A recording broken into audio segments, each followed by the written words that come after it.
Once upon a time, in the northern province of Hokkaido, there lived a mighty baron named Hiroshi. Hiroshi was no ordinary baron. He was a skilled seer who could foresee the future by reading the sacred scroll of destiny. One day, when his son Kenji was just 4 years old, Hiroshi consulted the scroll to glimpse his son's future. To his horror, he saw that Kenji was destined to marry a lowly maid, a girl born that very day in a poor home beneath the shadow of Kyoto's Grand Pagoda. Hiroshi was dismayed. He knew the girl's father, a poor farmer named Takumi, who already had 5 children and struggled to provide for them. Determined to alter fate, Hiroshi mounted his horse and rode to Kyoto. There, he found Takumi sitting by his small house, looking forlorn. Dismounting, Hiroshi approached and said, "What troubles you, good man?" Takumi sighed. "Oh, my lord, life is hard. I already have 5 children, and now my wife has given birth to a 6th. I fear I cannot feed them all." Hiroshi smiled and replied, "Do not worry. Let me help you. I will take your newborn daughter and ensure she is cared for." Takumi, relieved, brought the baby girl, Mei Ling, to Hiroshi, who rode away with her. However, Hiroshi had no intention of caring for her. As he crossed the Aoi River, he cast the child into the water, believing he had thwarted fate. But fate has its own plans. Mei Ling's clothes kept her afloat, and the river carried her to a fisherman's hut downstream.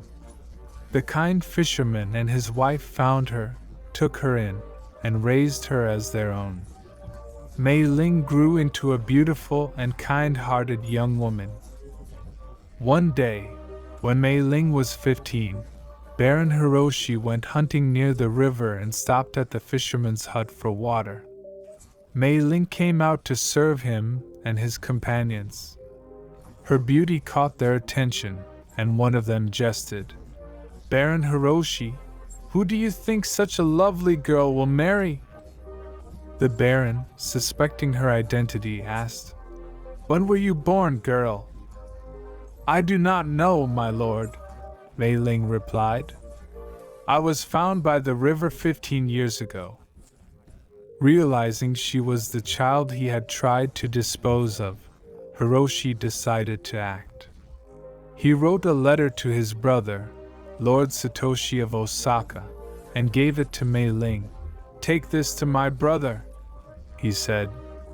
"It will secure your future." Unbeknownst to Mei Ling, the letter instructed Satoshi to execute her upon arrival. On her journey, Mei Ling stayed at a small inn where a group of robbers broke in. Finding only the letter on her, they read it. Outraged by its content, their leader rewrote the letter, instructing Lord Satoshi to marry Mei Ling to Hiroshi's son, Kenji, instead. When Mei Ling arrived in Osaka, Satoshi followed the letter's orders. That very day, Mei Ling married Kenji, fulfilling the prophecy. When Baron Hiroshi visited Osaka and discovered the marriage, he was furious. Determined to undo it, he invited Mei Ling for a walk along the cliffs. There, he attempted to push her into the sea but relented when she begged for her life. "If you wish to live," he declared, "do not show your face to me or my son until you can present me with this ring." He threw his golden ring into the ocean and left Mei Ling to her fate. Heartbroken, Mei Ling wandered until she found work as a kitchen maid in a nobleman's castle. One day, while cleaning a large fish for a banquet, she discovered the baron's ring inside its belly. At the banquet, the nobleman praised the delicious fish and called for the cook. Mei Ling, now wearing the ring, presented herself. When Baron Hiroshi saw her, he was enraged, but Mei Ling calmly placed the ring before him. At last, Hiroshi accepted that fate could not be defied. He embraced Mei Ling as his daughter-in-law and declared her Kenji's rightful wife. They returned to Hokkaido, where the family lived in harmony and happiness ever after. This was the tale of Baron Hiroshi and Mei Ling, a story of destiny and resilience. Thank you for watching and stay blessed.